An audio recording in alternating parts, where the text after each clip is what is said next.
Hey everyone, welcome back. Ready for another deep dive? Always. Awesome. So today we're going to tackle something pretty interesting, I think. We're talking about social entrepreneurship and systems change. Oh, systems change. Yeah, big topic. Big topic. And this always leads to like a really interesting question, which we're going to try to unpack today. Can you really turn rebellion into money? Right? Yeah. Can you? So to help us kind of dig into all this, we're going to be looking at this academic article. It's by Teasdale, Roy, Nicholls, and Hervieux. And it's all about how social entrepreneurs use framing to change the world, really. Framing. That's a good one. Yeah, framing. So, it should be a really fascinating look at who's out there trying to shake things up and how they go about doing it. Yeah, I mean, you hear systems change everywhere these days. Well, yeah. It's like a buzzword, a real buzzword. But what does it even actually mean? Right. To change a system? I mean, what even is a system? Yeah, that's a great point. Like, it's easy to toss around these buzzwords without like really understanding what they mean, what we're actually talking about. Mm-hmm. So maybe we should start there. Yeah. Like, what are we even talking about when we say system? We got to think of it like a massive web, Okay. super interconnected with all these like deep structures and routines and just these established ways of doing things. It's about the flow of resources, Yeah. who holds power and ultimately how we think about the world. Oh, wow.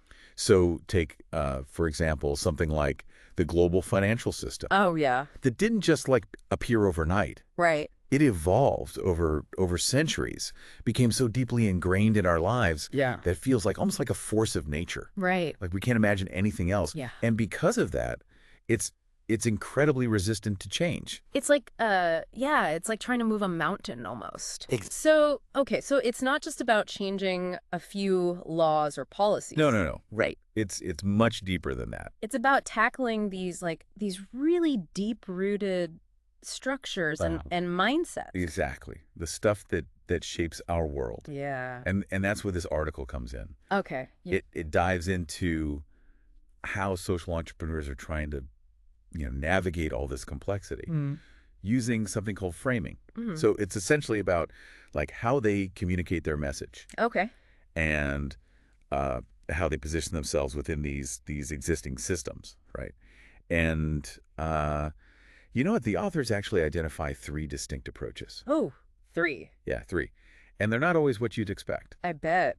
I'm intrigued. Okay, lay it on me. Okay, so first you've got the frame insurgents. Frame insurgents. Oh, these are, the revolutionaries, the radicals, Okay. the ones who are aiming for a complete system overhaul. Deep change. Huge. They're not interested in tweaking things, around the edges. Right. They want to tear down the whole structure and build something totally new. Wow. So we're talking second order change here. Yeah, like a complete paradigm shift. Big stuff. Yeah. So who are we talking about here? Like in the real world, who does that? Well, a great example is Extinction Rebellion. Oh, Extinction Rebellion. XR. Yeah, XR. They're a climate activist group. Yeah. Known for their, shall we say, tactics. Yes, we'll see. Attention grabbing. Their point is that the whole system, so capitalism, at least in their view, is the root cause of the climate crisis. Right. So their approach is all about what they call frame shifting. So they're negating the current system, the whole thing, and proposing a radically different way of seeing the problem and the solution. Yeah, they're not messing around. They're not messing around. But okay, so if their goal is real systems change, Right. wouldn't they need to convince more than just the people who already support them? Yeah, that's the question. Right. It seems like if you're that uncompromising, it could be alienating. Oh, totally. So especially to people who, aren't already on board. Right. I Yeah. mean, that's kind of the $1,000,000 question, right? Yeah. Can a movement be both ideologically pure and broadly appealing? Right. And XR's refusal to negotiate with existing power structures, their insistence on radical change, it definitely makes it harder to get people on board. Yeah. I mean, it makes sense. Yeah. So it's a tricky thing to balance. It is. It is. So we've got, you need the fire and the passion, Oh, yeah. right? Absolutely. But you also have to like know when maybe to step back a little bit. Right. So you don't alienate people. Right. Okay, so that's one approach. Yeah. Yeah. What about the second group? How do they try to change the system? So these are the frame blenders. Frame blenders. Okay. Think of them as the reformers. For reformers. Yeah. So they're all about improving the existing systems by combining elements from different frameworks. Interesting. Right. Okay. Kind of creating these hybrid solutions. They're not into tearing everything down. Okay, so less about the revolution, No, no, no. more about the evolution. Well, more like, yeah, looking for pragmatic ways to just make the system, work better. Okay, so first order change. First order change, Yeah. working within the structure. Got it. Got it. So, who fits into this category? A classic example. Yeah. Fair trade. Oh, fair trade. Right. Okay. They've blended the language of business and development, Right. trying to make global trade more equitable for producers, especially. Mm-hmm. So they're not like down with capitalism. Mm-hmm. They're trying to make it more just, more sustainable Okay, so working from within, within. Yeah. using the existing mechanisms to try to push for change. Yeah. But isn't there a risk there? Right. Like if you're trying to appeal to the mainstream, could you end up compromising too much? That's the tension, isn't it? It's fair trade's had success Right. getting their products into mainstream supermarkets. Yeah. But it's come with some criticism. Of course. Yeah. Have they diluted their message too much to be accepted? Right. Have they lost sight of their original goals, which were, more radical? It's a classic dilemma. Yeah, it is. You see it in a lot of social movements, right? Yeah. Do you stay true to that original vision, Right. which can be very radical, Right. or do you compromise to reach more people? Right. Is there a way to do both? Tough question. Okay, so we've got the revolutionaries. Yeah. We've got the reformers. Mm. What about group number 3? Who are they? These are the most interesting ones, I think. Okay. We call them the frame bricoleurs. Frame by color. Okay. They're less focused on system change, really, and more on their own organizational success. Okay, so more inward looking. Yeah, you could say that. They're adaptable. They borrow from different frameworks, whatever suits their needs. Okay. They often kind of decouple the diagnosis of a problem from the solution that they're offering. So they're almost like playing the system a little bit, You could say that. like adapting and evolving just to survive. Yeah, and drive. So who are we talking about here? Who does that? Commercial microfinance institutions, they're a good example. Okay. So they often use the language of poverty alleviation, Right. which, that problem was originally diagnosed by folks like Muhammad Yunus, Yeah. who believed in empowering the poor through access to credit, but, outside of the traditional banking systems. Right. These commercial institutions, though, they operate within the existing system. Okay. They're prioritizing profit. Along with their social mission. Yeah, alongside it. So it's like they're taking the rhetoric of social good. Yeah. Right? This idea of empowering the poor. Yeah. But they're using it to legitimize a business model that might not be all that different from traditional banks. Exactly. Which raises a very important question. I mean, are they really committed to social change? Right. Or are they just using the language of social justice to move money? Yeah. That's a tough one.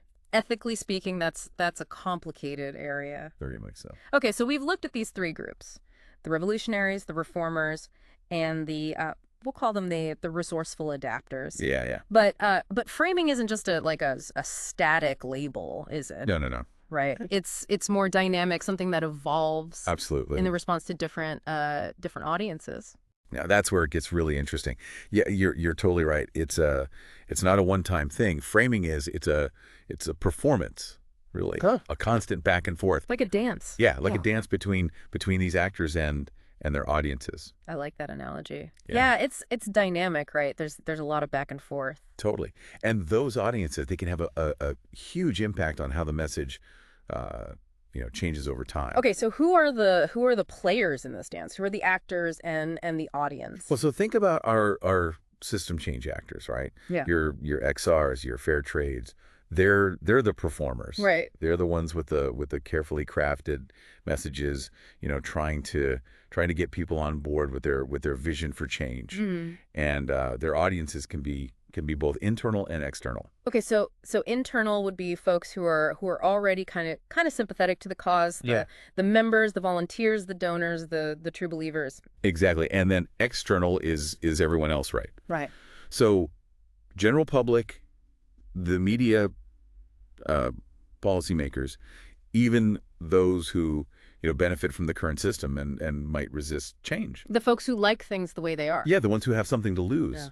Yeah. And the thing is, those audiences, both internal and external, they're not just sitting there passively watching. Right, they push back. They push back, they react, they challenge the method. They can even try to reshape it. Wow.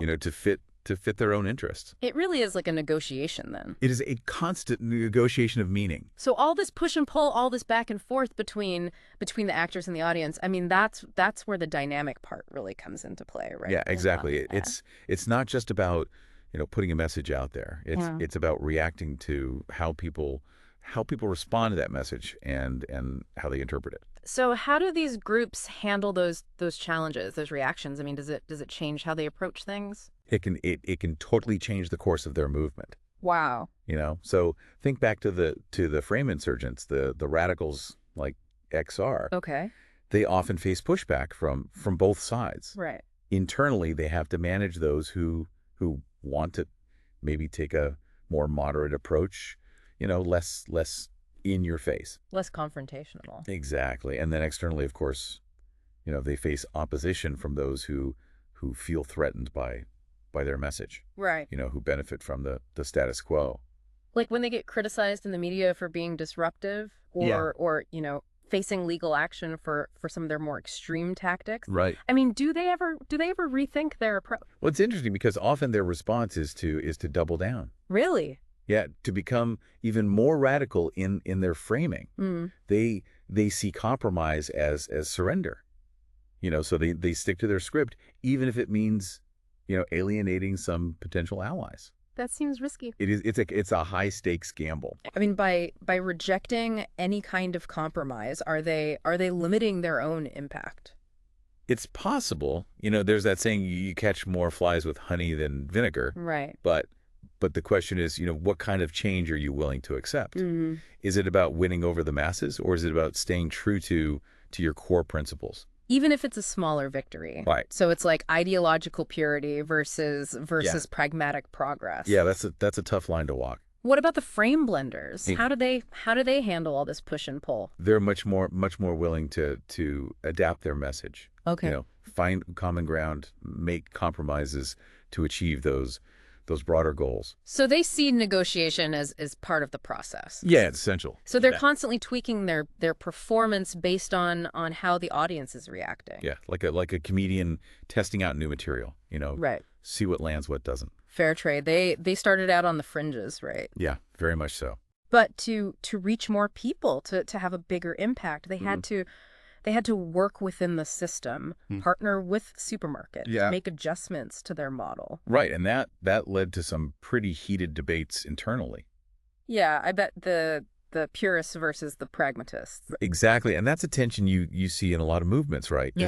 This desire for greater impact, butting up against the desire to stay true to that original vision. It makes me wonder, is there a point where compromise becomes co-option? Ooh, that's a good question. Where you've given up so much that you're not really creating meaningful change anymore. Yeah, you're just perpetuating the system you were trying to change. That's the danger, isn't it? It is, and it's something that fair trade is still grappling with today. Yeah. I mean, they've been successful, right? Mm-hmm. Raising awareness, promoting ethical consumption, but have they really addressed those underlying causes of inequality? So it's like this constant internal battle, trying to maintain your values while also adapting to achieve more. It's a real tightrope walk. What about the frame bricoleurs? How do they play this game? Well, remember, for them, it's all about survival and success. You know, they're the ultimate improvisers. They're constantly shifting their message, borrowing from different frameworks just to fit the situation and appeal to their audience. So they're kind of like chameleons. Yeah. Right, changing colors to blend in. Blending in, yeah. So they might emphasize the social good to appeal to consumers, but then highlight their financial stability to attract investors. Exactly. And sometimes in that process, you know, of adapting and reinventing themselves, the original diagnosis of the problem, it gets totally detached from the solution. Like with commercial microfinance.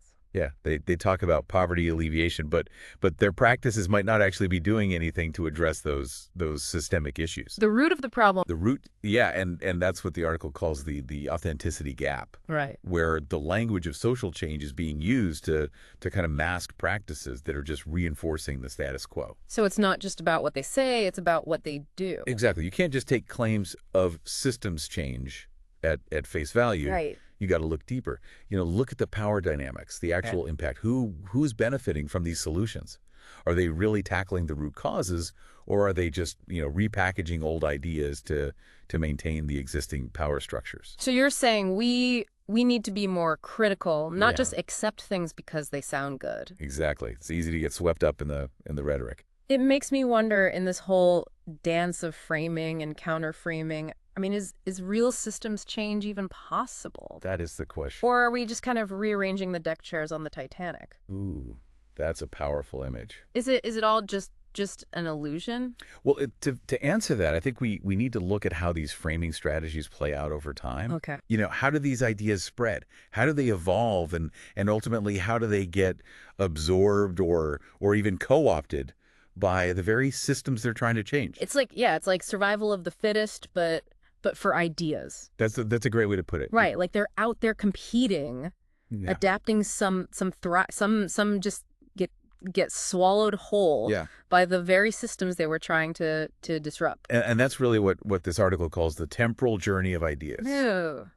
The temporal journey of ideas. They use microfinance as a case study. Okay. To illustrate how an idea can, you know, evolve and change over time. Yeah, in some really unexpected ways. Yeah, sometimes. Okay, so take me back to the beginning of microfinance. Like, where did it all start? Well, so the concept actually goes back further than you might think. Really? Yeah, back in the 19th century, you had these radical mutual building societies popping up in England. How were those? So essentially, they were groups of workers pooling their resources to create their own financial systems. Okay. Completely separate from traditional banks. Wow. Their diagnosis was that labor was being exploited by capital. Right. And their solution was to build a parallel system that empowered the working class. So it was like a real grassroots, bottom-up approach. Totally. Wow. And it's really fascinating to see those parallels to modern-day microfinance. Is it? I mean, fast forward to the late 20th century, you have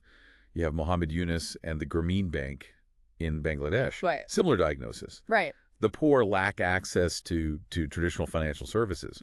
But their solution wasn't about, you know, tearing down the whole system. Right. It was about creating a new model within the existing system, one that was specifically designed to serve the needs of the poor and help them, empower them. And that's the model that really took off, right? Oh yeah, the idea of providing these small loans to entrepreneurs, particularly women in developing countries. Right.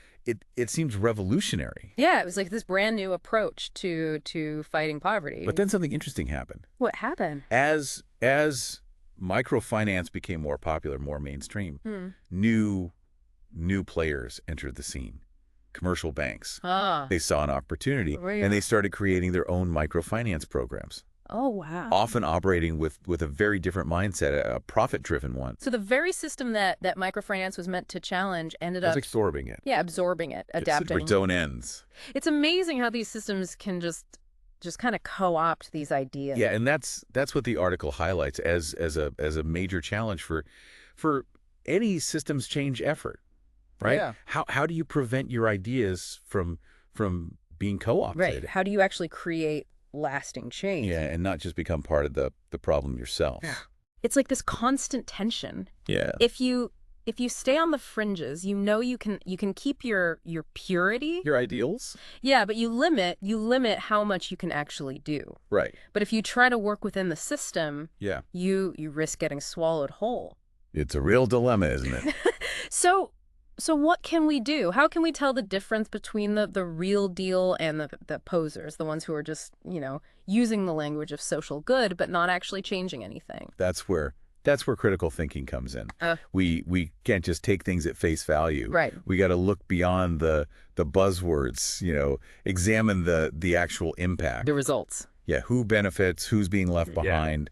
Are they addressing the root causes, or are they just, putting a Band-Aid on the symptoms? So it's about asking those tough questions, Yeah. doing your research, and being willing to challenge your own assumptions Challenge everything. about what real change looks like. And don't be afraid to question those who claim to have all the answers. Right. Systems are messy, they're complicated, Right. and there's no magic bullet. So as we wrap up our deep dive into systems change, Yeah. what's the key takeaway for our listeners? I think the most important thing to remember is that you are a part of this. We're all part of it. Yeah, you have the power to shape these narratives, to support initiatives that are truly driving meaningful change, and to hold those in power accountable. So don't just accept things at face value. No. Do your research, ask questions, and never stop questioning those systems, because ultimately the power to create a better world, it's in all of our hands. Well said. I couldn't agree more. And on that note, we'd love to hear from you. Yeah. What examples of systems change have you encountered? Do you believe they've really addressed the root causes of the problems they're trying to solve? Yeah. Let us know what you think. And keep diving deep. Deep.